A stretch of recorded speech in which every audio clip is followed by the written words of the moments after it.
reason for the executive session position on the agenda was due to the nature.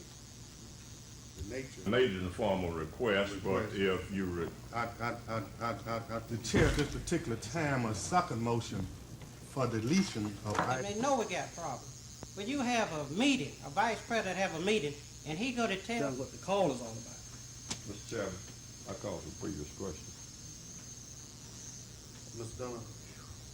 Mr. Chairman, you know exactly who called the meeting, right? Motion to delete fail, so we're back here with this agenda as amended. Earlier published reports indicated some Board of Trustee members were mad at University President Dr. Robert Randolph for focusing too much attention on the university's School of Business Administration. But Dr. Randolph's denial came in the form of nearly 6 hours of individual department reports to the trustees. Was it crucial to have all of those reports in order to show that that emphasis is balanced? I think it was very healthy. Let's put it that way. Very healthy for everyone concerned. And we got problems, and they know we got problems. But while Dr. Randolph acknowledges that as a minor victory, he says there was no war going on. But I don't feel any sort of division. I don't feel any lack of support of the Board of Trustees towards my position or anything I'm doing, in fact. I feel just the opposite.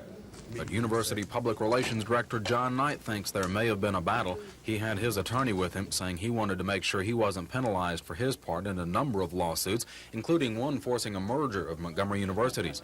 Mr. Knight didn't comment on the trustees tabling an effort that would have possibly placed Mr. Knight under someone else's supervision, but Dr. Randolph played it down. And the board was not convinced that they wished to do that at this time, so it was tabled. Was Mr. Knight involved in this restructuring? Not really. It didn't affect his position at all. In any position above his or parallel to his? Yes, we were considering some positions. The board meets again in September. Chris Grimshaw, WSFA TV News. Any type of dissatisfaction with the Board of Trustees over... And like I said, my legs hurt me all down, them nerves in there. William Rice says he's not well enough to work. The federal government says he is. He collected disability payments for about 1.5 years, then he was cut off. Rice is fighting the government about it, just like the 12 or so others at tonight's meeting. All the people in this room have a long list of complaints about the Social Security system and disability payments. A local Social Security official tried to answer their questions and carefully explained why eligibility requirements had tightened up about 2 years ago. But he hardly seemed a match for this group, who's convinced President Reagan is behind its troubles. I'm sure that Reagan should do something for us, because he's promised us that he's going that he would stand up for the people, the ill and the disabled, and, you know, he's not doing it. Robinson says the people at tonight's meeting are organizing to keep or win back their disability payments, like many others around the country. Susan Silvernail, WSFA TV News.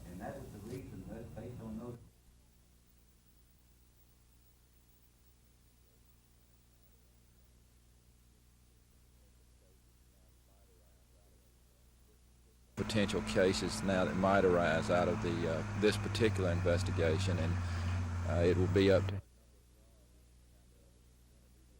Well, as far as number of drums, this is kind of intermediate size, but with regard to the amount of trouble of getting the stuff removed, it's probably going to be the most difficult, just due to the fact that it is buried and it's commingled with household garbage, and which can create some additional problems. Speaking of problems, we could have had some potentially bad situations with all this, couldn't we? We've been lucky so far.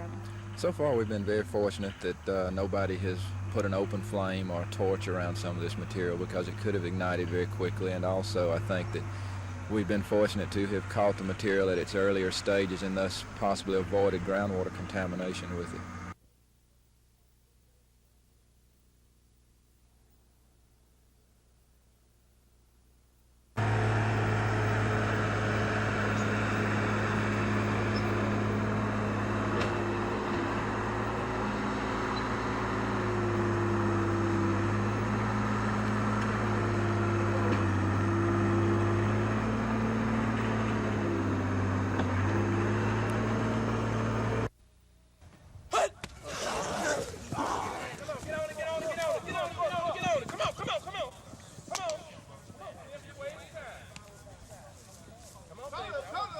Post! 2, 7. 319! 319!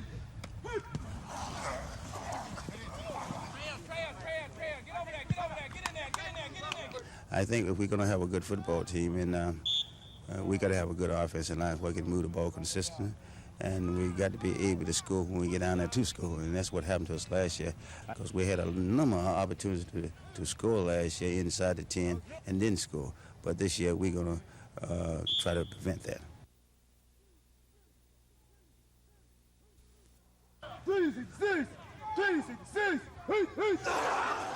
Enthusiasm runs high at ASU this fall, and well, it should, after last season's disastrous 2-6-1 campaign.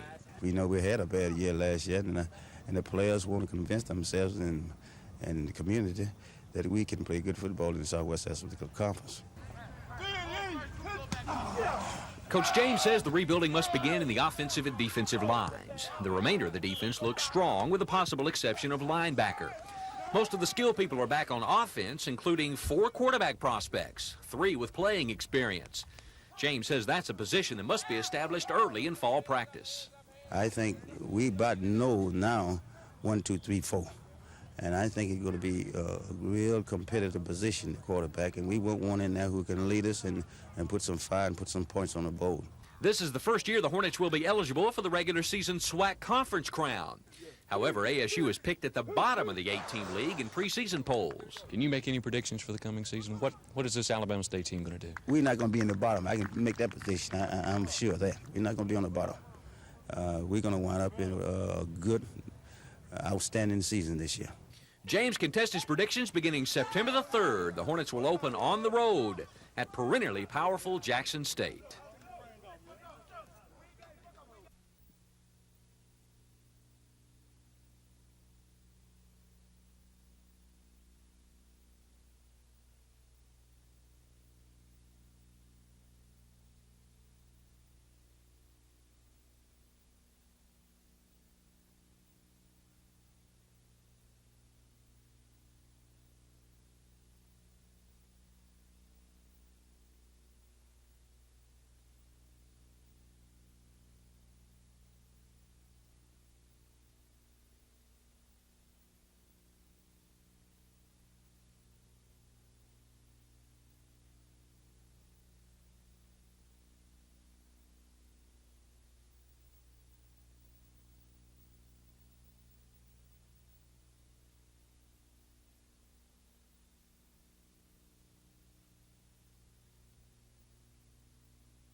Only 37% of the registered voters went to the polls in 1980, and 60% of those turned down dog racing. Last time we may have had some options, but we don't really have an option. We've got to do something now for our Board of Education now. If the Racing Commission passes, it will mean long-term money to permanently solve the financial problem facing our Board of Education. So citizens don't really have that much of a choice. They are more concerned about the education of their children than about the issue of racing this time. In 1980, then-Governor Fob James came to Macon County to help out those fighting the dog track referendum. And in the same breath, he promised the people of Macon County that the administration would direct immediate industry into the area. There has not been, over a 3-year period, not 1 inch of ground broken for industry. And I think that our people at that particular time were grossly deceived by the James administration. And some say the plan voters were asked to approve in 1980 was part of the problem. The bill in 1983, I think, is a little more cleanly written than the one in 81. It would give the benefit. It would benefit those that need the benefit, rather than giving a lot of control to a few individuals. Other Macon County leaders believe a dog track is a quick fix that won't work, and the voters should be given alternatives to approving gambling to raise revenue. Dennis Latham, WSFA TV News.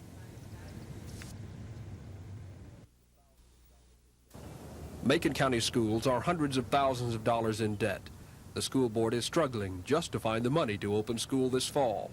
Some Macon County leaders say revenue from gambling at a dog track will permanently solve the school's financial problems.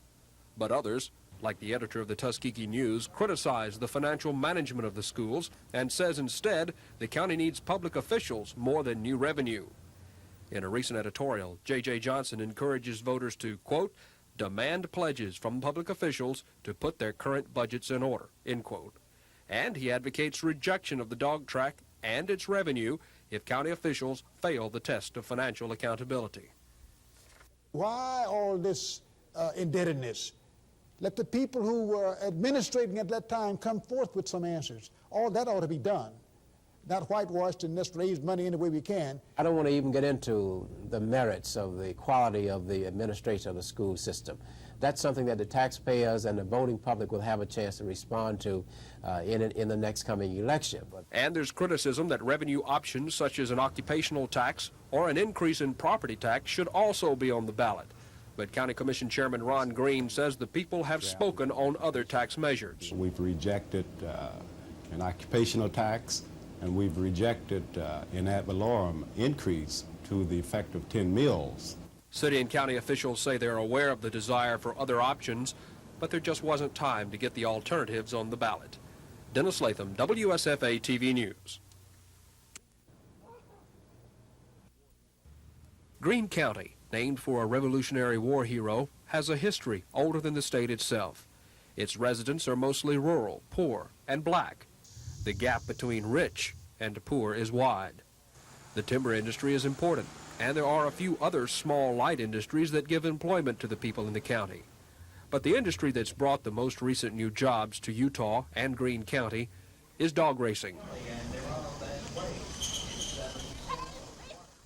Anytime 100 or more people working in any area, their income spin off and everybody get a taste of it.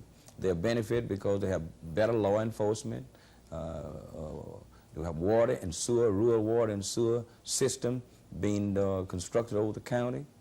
Utah's been able to do some things that we wouldn't have been able to do without the revenues from the dog track. What about the merchants in Utah? Has it brought them any more business? I can't say it has. What dog racing has brought to Greene County can and is measured in the twice-yearly tax payments. In the first 6 months of this year, more than $1.3 million in tax money has been generated to help pay for hospitals, schools, law enforcement, and historic preservation, among other things. Religious leaders who oppose gambling at the dog track on moral grounds also question how the tax money is spent. We seem to be in financial trouble as a county almost continually, at least near the end of a fiscal year. We don't seem to have what we should have as a county. Not that the money is necessarily being mismanaged, I'm not sure that the best use is being made for it. Of course, all the money comes from betting on the dog races, and Greene County officials agree that most of the people that bet on the dogs come from outside the county. Dennis Latham, WSFA TV News.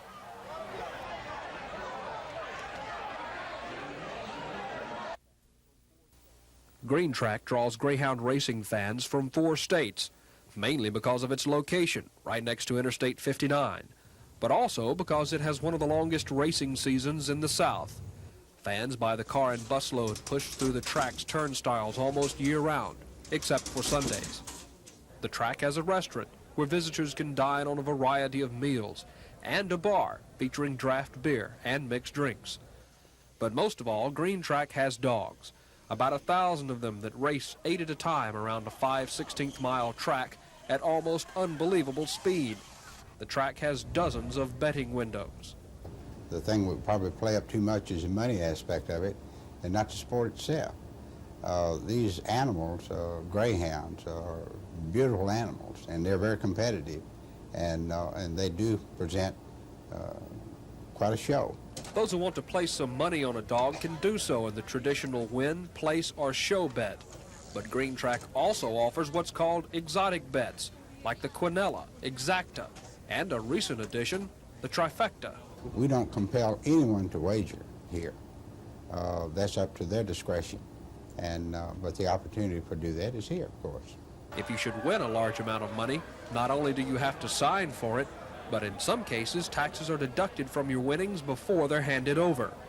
Another aspect the operators point out is the number of jobs the track provides, about 280.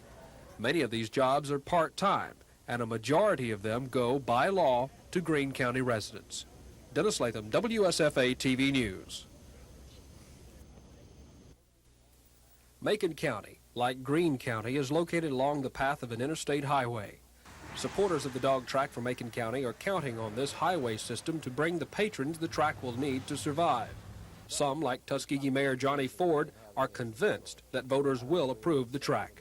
The referendum is not going to be turned down this time. I have enough confidence in the people of Macon County that they will do whatever is necessary to save education in Macon County. The chairman of the Macon County Commission, Ron Green, is co-chairman of a group pushing for a yes vote on the referendum. We have already, effectuated a massive and comprehensive campaign countywide in an attempt to educate the citizens of Macon County with respect to the many advantages that this type of industry would offer the community. That campaign includes radio advertisements we must vote yes on and original artwork with a theme that will be used for newspaper ads.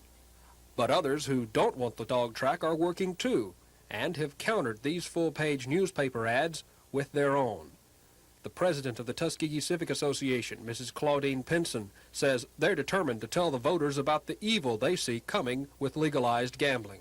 We are working very closely with the Coalition Against Dog Racing, and there will be placards, there will be handbills, there's a telephone committee already set up, and we're doing a one-to-one basis. We have a letter. Joining these secular groups are religious leaders.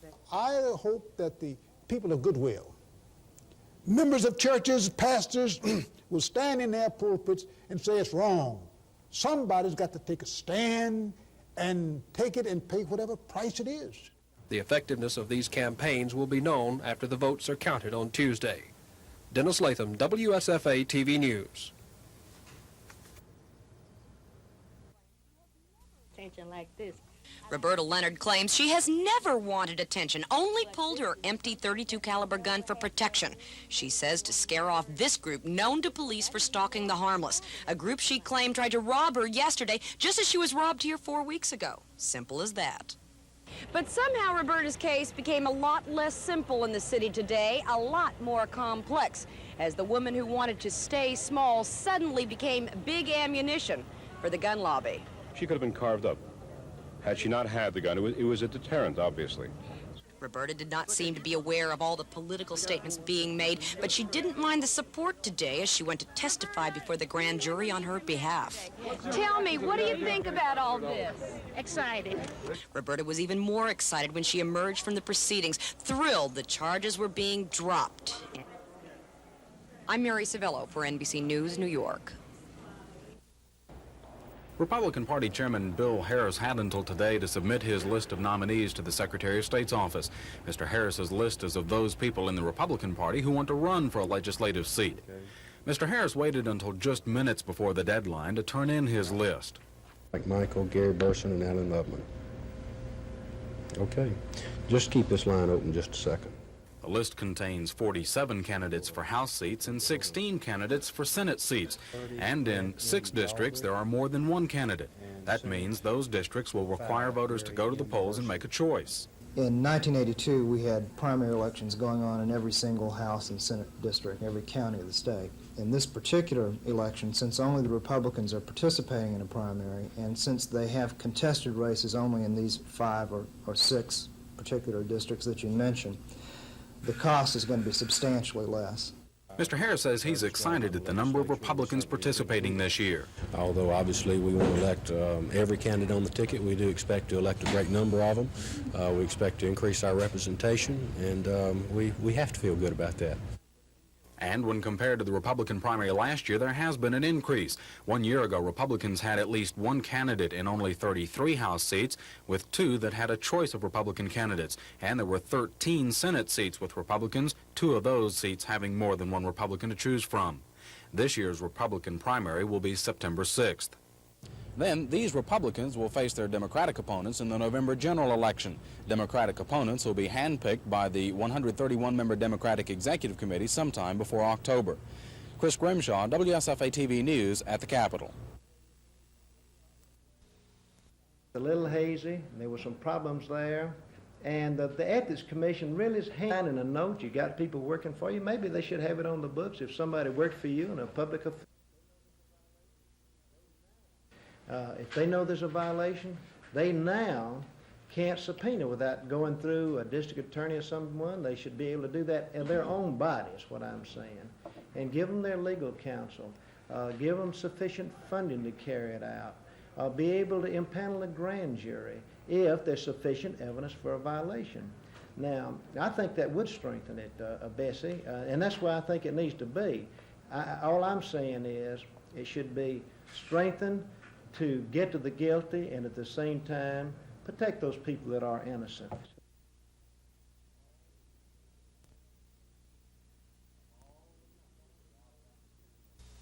Of all the members of the Alabama Chamber of Commerce, but it employs more than 270,000 Alabamians. And we found 28 issues. Compete with other states in creating new jobs for our citizens. I might add that this is one of those rare instances of turn for the assistance that they need. Perhaps it also includes one in that top 20 from Alabama. The program that we have had, of course, we also hurriedly here to you, such as the Job Retraining Act and the matter of the funding program that comes to help small industries expand. A scoreless tie was broken in the Padre half of the sixth. San Diego loaded the bases against Pascual Perez, and Rupert Jones singles sharply to right. Alan Wiggins scores from third. Terry Kennedy will also score, beating Brad Comenick's throw to the plate. 2-0 San Diego. The Braves struck back in the bottom half of the sixth with Brett Butler on first. Dale Murphy rips this Mark Thurman pitch to the fence in deep right center. It'll just miss a home run by about 2 feet. The speedy Butler scores on Murphy's 19th double of the year. Moving to the eighth now, pitch hitter Claudell Washington leads off against reliever Luis De Leon, and he tags a shot to deep center that hits off the top of the fence, just missing another homer. When the Padres finally chase it down, Washington cruises into third with a triple. Next up is Brett Butler, and he successfully delivers the sacrifice fly to right, and we have a brand new ball game at 2-all. Steve Bedrosian came on in relief of Perez in the ninth, and in the 10th, Gene Richards led off with this single to left. He later moved to third on a sacrifice and another single, then came home to score the winning run on this sacrifice fly to left by Gary Templeton. Padres beat the Braves 3-2 in 10 innings, fourth loss in the last 5 tries for Atlanta.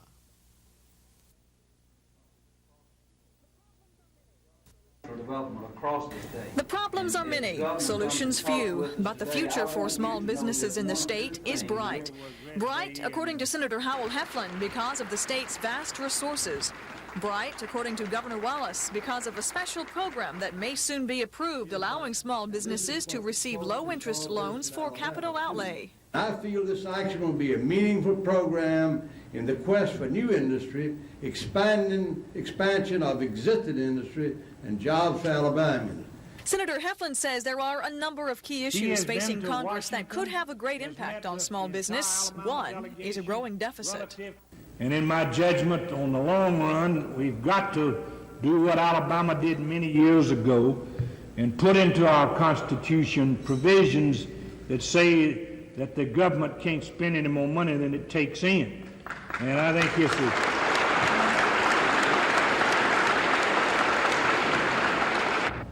If Governor Wallace and Senator Heflin are on target, then small businesses will continue to expand and employ thousands of Alabamians.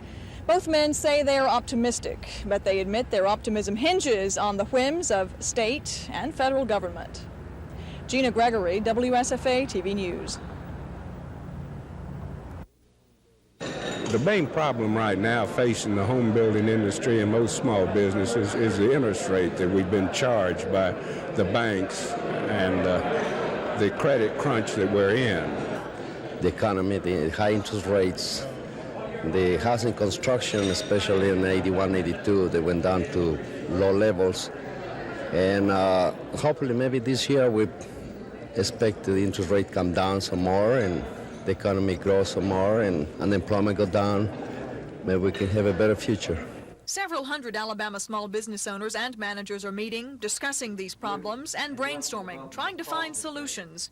Today, Governor Wallace announced a program for low-interest loans that would give small businesses incentives to build and expand, what the governor says is necessary for Alabama to continue competing for jobs nationwide. The program hasn't been approved yet. If it is, the SBA would put up 40% of the loan, a bank 50%, and the business the remaining 10%. The loans could be used for construction of new plants and expansion of existing facilities. Gina Gregory, WSFA TV News. The tone of Mayor Fulmer's budget message is upbeat, much more so than those of the last 2 years in which he talked about financial rough waters. Montgomery doesn't have money troubles like so many other cities, says the mayor. While our neighbors are laying off workers, Mayor Fulmer says Montgomery can afford to give its workforce a 4% pay hike. Mayor Fulmer says Montgomery's financial position is solid, the city can buy what it needs, and is steadily reducing its long-term debt. The mayor's confidence is based in part on the growth he sees in city revenues, especially in the crucial areas of sales taxes and building permits. But because Mayor Fulmer's budgeting philosophy is spend only what you have today, he has delivered a 1984 budget that's little more than 4% bigger than this year's. Mayor Fulmer has proposed a $2 million pay increase package. This includes a 4% across-the-board pay hike, step raises for employees who aren't at the top of their pay bracket, and a $300 yearly increase in hazardous duty pay for police officers and firefighters. Using the mayor's example, an officer fresh from the police academy now has a base pay of about $11,500. With hazardous duty pay, a beginning police officer's salary is roughly $13,000. The mayor's proposal would boost that figure by roughly $1,100. This would bring the city's starting police officer's salary in line with the city of Tuscaloosa's, make it better than those in Chattanooga or Knoxville.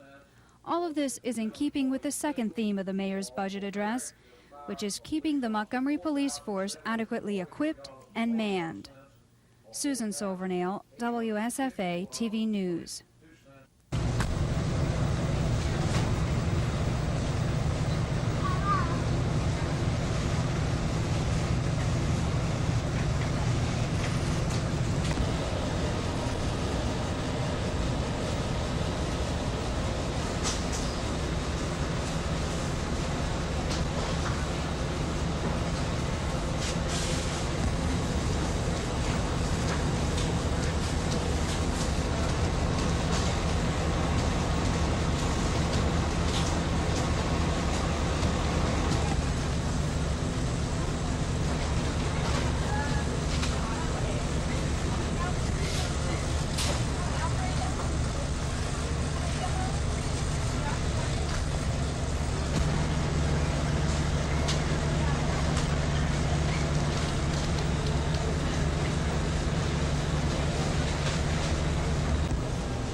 These checks tell part of a story of what happened to a restaurant idea of some Oklahoma men. Businessmen in Montgomery say more than $500,000 was lost in the venture, and many local business people as well as the state were left holding the bag when the business collapsed. It was attractive, the food was good, and its clientele included many of Montgomery's young business and professional people. We started getting a good clientele, and that's when the problem started, such as bills not being paid, certain promises made to certain employees that weren't upheld. All of us were very happy there for a good 4.5 months. We knew there were certain problems, but we were always assured by the home office that they were just having certain small problems, but everything was being taken care of. Amos finally quit and filed a lawsuit against the owners for back pay. He won, but given the ruling that I'd won from the judge on a Friday, we were going to serve it to them on Monday, and they left on Saturday. 23-year-old Ricky Bergen went to work at the Director after Doug Amos quit. He came in 3 months before the place closed and worked the Friday before it shut down. Not knowing that, he reported for work the following Monday. I knocked on the windows. There was nobody on the inside, and there was nothing on the inside. So I left and went home. Bergen says he's shocked by the way the owners sneaked out on everybody. But it was just kind of hard to believe that they could, do that to us. I mean, we worked hard for them, and it was just kind of hard to understand how they could do that to us, Do what? Run out. I mean, that's what they did. They just gathered everything up and left town. We located one of the former owners, Mark Hammett, by phone at his home near Tulsa, Oklahoma. He says the reason for the problems was employee thefts and charged that local police provided little or no help in trying to control the problem. But the man Hammett was vague on every question we asked about bills and business matters at the Director. Some of the people who formerly worked here say the restaurant could have been a success, but apparently the owners did not have the proper capital to get a place like this off the ground. This is Norman Lumpkin, WSFA TV News reporting.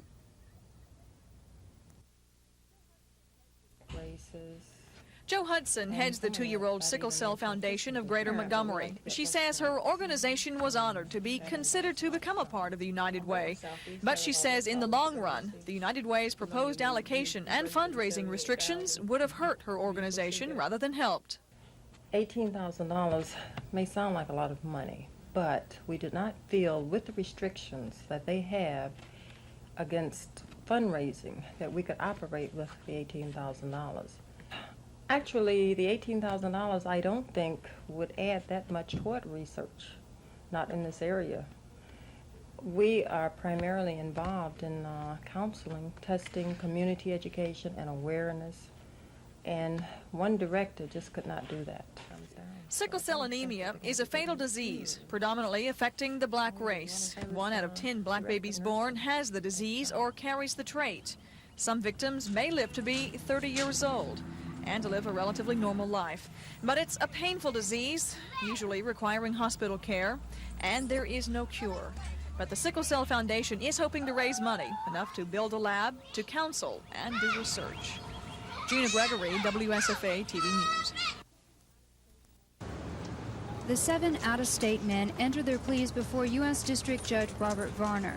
The men are to be tried in October on charges of conspiracy to possess, conspiracy to import, importation, and possession of cocaine. They were advised as to the maximum punishment, which is 15 years and a fine of $25,000 on each count. They all entered pleas of not guilty. And we're anxious to see the case tried. We're looking forward to the trial. We want to be exonerated. We pled not guilty, and we stand on that plea. The suspects were arrested August 4th after a suspicious plane landed at the Montgomery airport. Drug agents discovered 815 pounds of coke in 10 large duffel bags. Defense attorneys apparently plan to go their own ways come October. Each has asked that his client be tried separately. Many times in cases where you have multiple defendants, a defendant can be prejudiced by being tried in the company of other defendants because evidence which does not apply to him puts a taint on him that he shouldn't have. And while the suspects remain in city jail, defense counsel continues to fight for lower bail. There should be a decision on bond reduction by the end of this week from federal Judge Truman Hobbs. Susan Silvernail, WSFA TV News.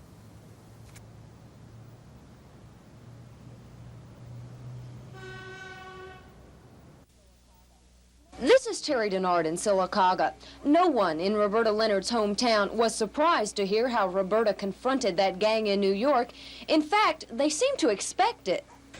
Roberta would take on anybody that tried to mess with her. Does it surprise you that she would pull a gun on about 8 muggers up in New York City? No, it didn't surprise me because she wasn't scary. She had a good nerve. Neighbors describe the woman who lives here as eccentric, and some even say they're scared of her. But over the years, Roberta Leonard has become a friend to some members of the Sylacauga Police Department. Local officers say Roberta would never hurt anyone, but she wouldn't hesitate to scare them just a little. She loves to talk to officers, people. She'll talk to a total stranger, but she doesn't want anybody around her house or messing with any of her property. But other than that, she's a real good-hearted woman. Neighbors say her house is always locked up tight, whether she's at home or not. Right now, Roberta is still in New York. I can picture her, and she's probably giving the New York officers a run for their money. She's probably talking them to death.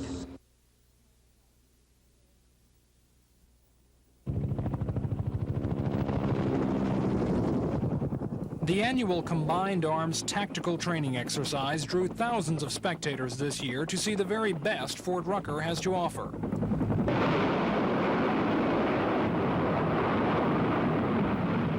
The display features helicopters, airplanes, tanks, and artillery in a rapid-fire attack on a mock enemy. This is done here several times a week. And today we just threw everything open to the general public as we do annually and allowed everybody to come out here and see what we do. But the exercise is also unique because it's a rare opportunity for the Army, Air Force, and National Guard to practice maneuvers together. Officials say it gives them the kind of practical experience they may not get anywhere else, except in a real battle. Tom Foreman, WSFA TV News at Fort Rucker.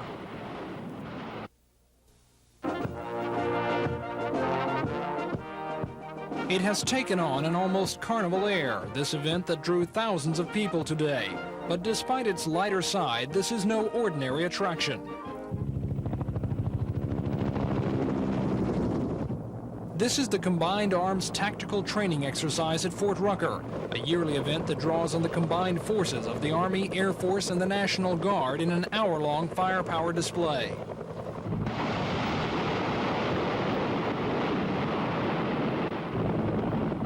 The program gives the men involved a rare opportunity to coordinate many different elements of field maneuvers, from airplanes to tanks, but it also serves another purpose. A lot of people really don't understand why we do some of the things we do, why we have to fly at the low altitudes we have to. And when we do an exercise like this, they get a better appreciation of exactly what it is we're trying to train for and why we do those things. Today saw the largest crowd ever for the training exercise, and military officials were very pleased because they feel if there are more people interested in what they're doing today, it will mean that much more support for their programs tomorrow.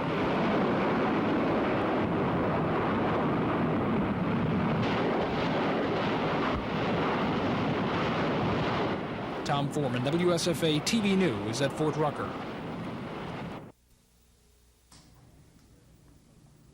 Training that they have been commissioned officers. And then the training of the units all the way from squads up to basically battalion level. And on their more into their training on their wartime missions.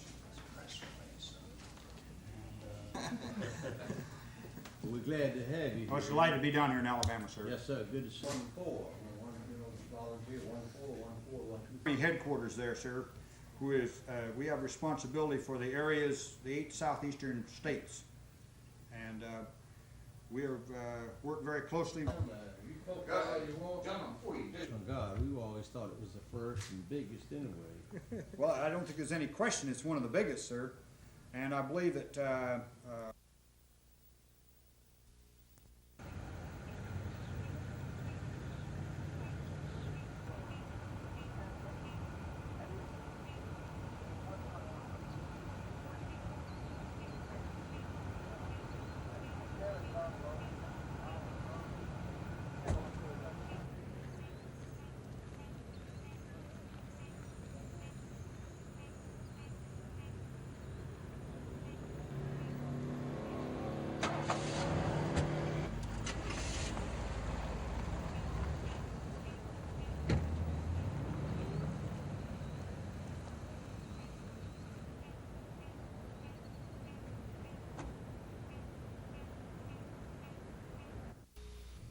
far as the AEA is concerned now, they will not have to ever sign up again.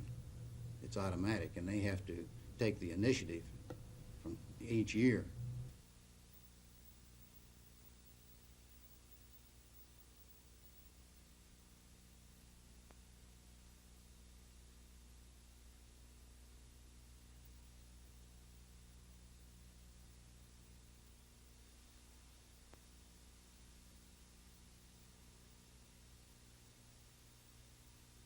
But they don't want teachers to have.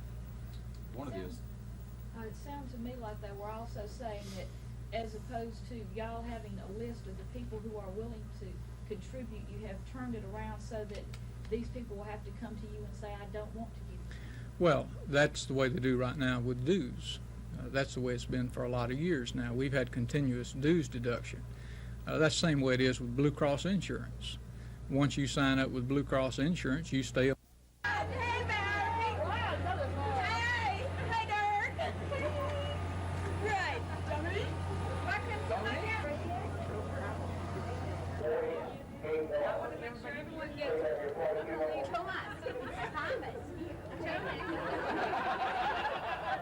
Yes, uh-huh. Okay, ready? It's not very heavy this other day.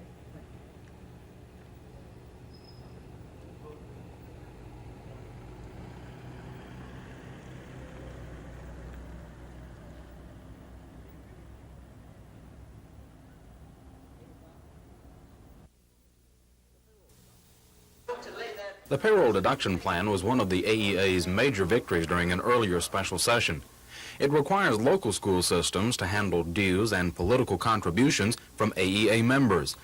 Muscle Shoals School Superintendent Don Hydorn thinks that's wrong. An issue there of using public funds to make contributions for a private, supposedly political action committee. But Mr. Hydorn says there's more. He says it's unethical because it automatically enrolls every AEA member. In order not to do it, they have to come to us and sign forms and so forth to ask us not to do it, thus the reverse checkoff. Mr. Hydorn says in Kentucky, this reverse program changed one quarterly set of contributions from $5,000 to more than $80,000 because many teachers simply didn't know how not to be involved.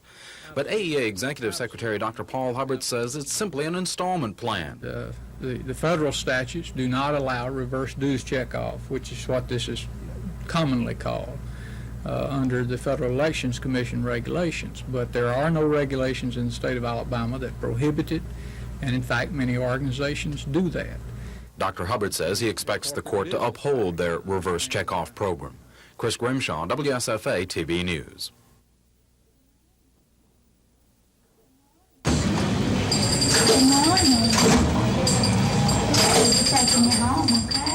Specialist 5 Glenn Creech finally returned from summer camp last week. For the past 17 years, he spent 2 weeks annually at Army Guard camps. But this year's homecoming was delayed by more than 2 months. While attending camp at Fort McClellan, he collapsed. His heart stopped, and he suffered irreversible brain damage that left him totally incapacitated. His daughter Gloria Christian says the Army ruled her father had a heart attack, and now it's up to her to take care of him.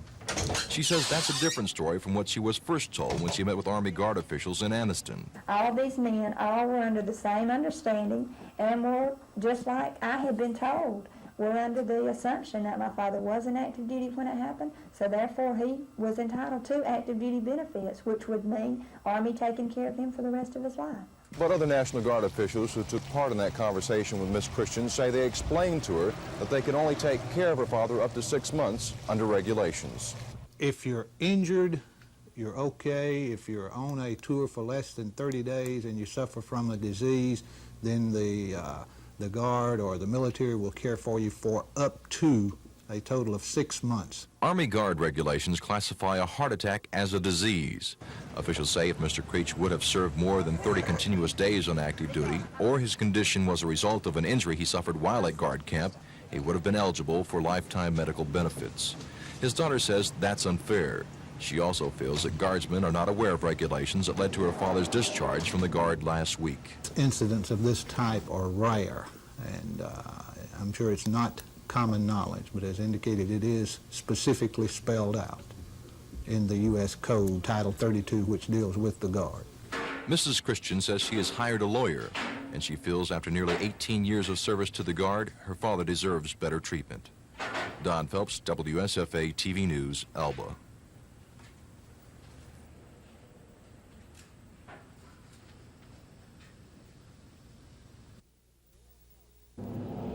Dale County, a place of gently rolling hills and thick woods. The home of Daleville, a community of 5,000 residents, not the sort of place you'd expect to find any big problems. But officials say in the past 6 months, 2 children have died here from child abuse. I think Dale County has a problem. The head of the Dale County Pensions and Security Department, Chris Kendall, says it's a problem that extends throughout the county. Well, we've had 131 reports of child abuse and neglect since January the 1st. Enough residents are concerned about child abuse here that a group from Ozark has formed a Parents Anonymous chapter. With parents who abuse their children, it seems that the stresses are building up so that they're going over their level of tolerance and they're unable to cope. Specifically, we want to reduce the incidence of serious child abuse in Dale County by providing an alternative to the parents and to the children. The group hopes to bring abusive parents together to talk over their problems and try to come up with solutions. Organizers also hope to serve nearby Fort Rucker, where they say the military life can be tough on families. Although people here say they know they can't stop all child abuse, they say they're going to do what they can and then hope for the best. Tom Foreman, WSFA TV News in Dale County. Officials in Daleville say during the past 6 months, 2 children have died here from child abuse, while in neighboring Ozark, a county official says the incidence of child abuse is high all over the county. The first problem is awareness. We are not getting child abuse reports until the children have been severely battered. All this is enough to have these area residents busy trying to help other battered children. With parents who abuse their children, it seems that the stresses are building up so that they're going over their level of tolerance. This is the Dale County chapter of Parents Anonymous, a nationwide organization that tries to bring abusive parents together to talk about their problems. We feel that this is one of the best ways we can meet our needs in our own community and work with people and help people to help themselves.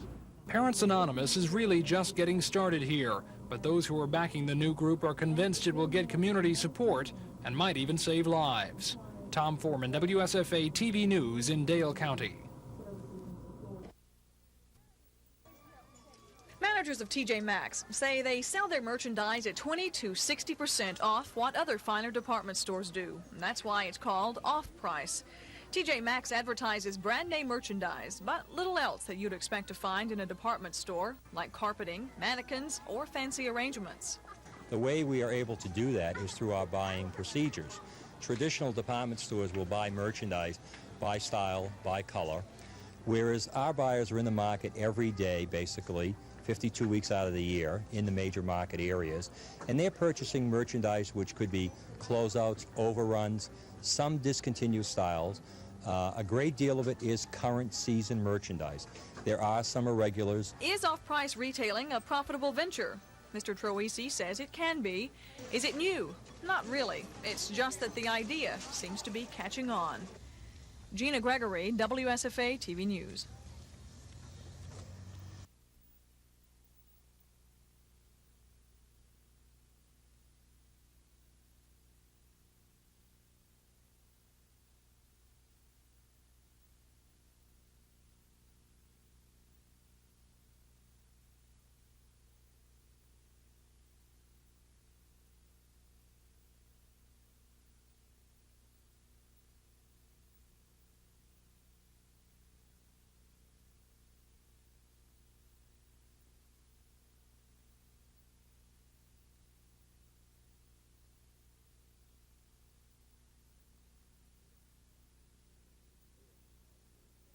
List of the proposed polling places just before I came up.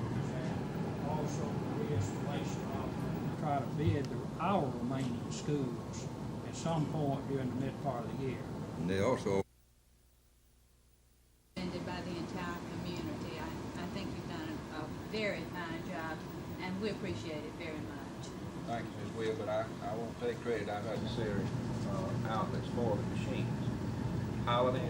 The conveyance of the additional footage, Ms. Rickles just signed this as approved the board last. The Cubs got to Brave starter Pete Falcone in the fourth. All three Chicago runs came on this home run by Jody Davis, his 20th. The most homers for a Cub catcher since Hall of Famer Gabby Hartnett hit 22 in 1934. That was all the offense Fergie Jenkins needed. Ron Say backed Jenkins with his fine play against Brad Kaminsk. Jenkins struck out 7 Braves in 8 2/3 innings, going for his 282nd win. Mike Jorgensen was his final victim, and Lee Smith preserved the victory with his 19th save as Randy Johnson bounced to Ryan Sandberg. The Cubs' 3-0 win was their 4th straight loss for Atlanta.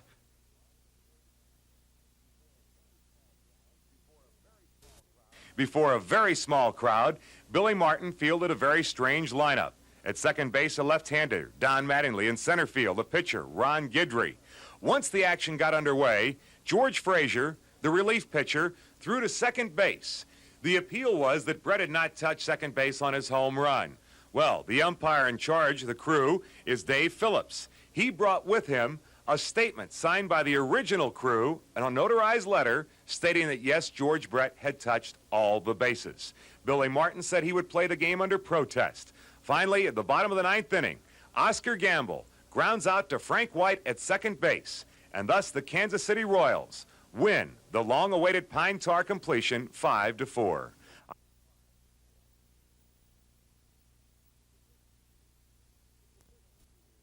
It's been 13 years since Johnny Vaught coached Ole Miss football.